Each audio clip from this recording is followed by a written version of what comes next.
लड़की ने डर के मारे देखा कि उसके बाजू पर अचानक एक लचीली हड्डी की नोक उग आई है। उसे डर था कि कहीं वो राक्षस में ना बदल जाए, इसलिए उसने जल्दी से कैंची उठाई और उसे काट दिया। लेकिन जैसे ही उसने वो हड्डी काटी, उसके हाथ की हथेली पर और भी छोटी छोटी हड्डियों की नोकें निकल आईं। ये छोटी छोटी हड्डियां तो इतनी तेज थीं कि वो उनके सहारे सीधी दीवार पर भी चढ़ सकती थी। और ये सब एक हादसे से शुरू हुआ था। कहानी है साल 2035 की। परमाणु युद्ध ने धरती के संसाधन खत्म कर दिए थे। ताजी हवा में सांस लेना इंसानों के लिए सबसे बड़ी चुनौती बन गया था। लोगों को बाहर जाने के लिए जरूरी था कि वे गैस मास्क पहने ताकि जहरीली हवा उनके शरीर में न जा सके। दवा कंपनियां लोगों की जेबें खाली करने के लिए न सिर्फ दवाओं के असली तत्व छिपाती थीं, बल्कि उत्पादन कम होने का बहाना बनाकर उन्हें महंगे दामों पर बेचती थीं। जैक, जो सोलोमन नाम के गैंग का सरगना था, असल में बायोकेमिस्ट्री का जीनियस भी था। ऊपर से वो ड्रग बनाने और बेचने का धंधा करता था, लेकिन अंदर ही अंदर एक बेहतर और असरदार दवा बनाने पर काम कर रहा था। दवा अभी परीक्षण में थी, लेकिन असर दिखाने लगी थी। ड्रग्स की सप्लाई संभालने वाला लुबान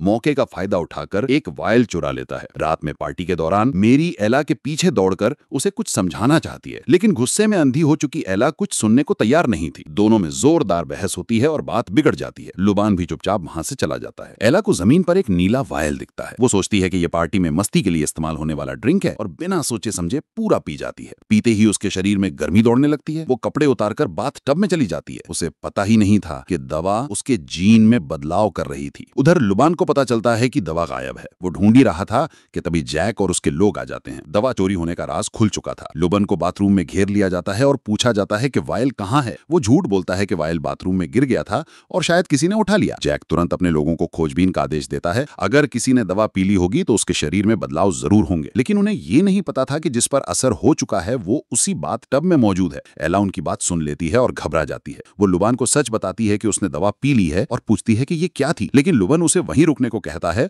और खुद दरवाजा बंद करके भागकर बताने जाता है। जैक और उसके लोग बाथरूम का दरवाजा फिर खोलते हैं, लेकिन एला गायब होती है। गुस्से में जैक लुबान की टांग में गोली मार देता है और चले जाता है। लुबान ऊपर छत की ओर देखता है। एला वहीं छिपी थी। वो उससे पूछता है कि उसने ये कैसे किया, लेकिन एला भी हैरान थी। वो बाहर निकलना चाहती है, लेकिन दरवाजा नहीं खुलता। गुस्से में उसने मुक्का मारा और दरवाजा टूट गया। बाहर वही लोग खड़े थे तो वो दूसरी तरफ से निकलती है। हेयर ड्रायर उठाकर बाथ टब पर चढ़ती है और ऊपर की खिड़की तोड़ देती है। कड़े शीशे को उसने कागज की तरह तोड़ डाला। दोनों छत पर पहुंच जाते हैं, लेकिन लुबान घायल टांग की वजह से गिरने ही वाला था। एला उसे बचा लेती है। जैक के लोग पास आ जाते हैं तो दोनों भागते हैं। भागते भागते लुबान इमारत से गिरकर मर जाता है। गैंग वाले एला को पकड़ने की कोशिश करते हैं, लेकिन वो सड़क पर भागकर बेहोश हो जाती है। एक आदमी उसे उठाकर अपनी जीप में ले जाता है, लेकिन घर पहुंचते ही वो आदमी उस पर बुरी नीयत से हमला करने की कोशिश करता है। एला जाग जाती है और हाथ से वार कर देती है, और तभी उसे दिखता है कि उसके हाथ से हड्डी का नोकीला कांटा निकला है। डर से वो आदमी भाग जाता है। एला आईने में देखती है, हाथ पर घाव और सड़े हुए निशान हैं।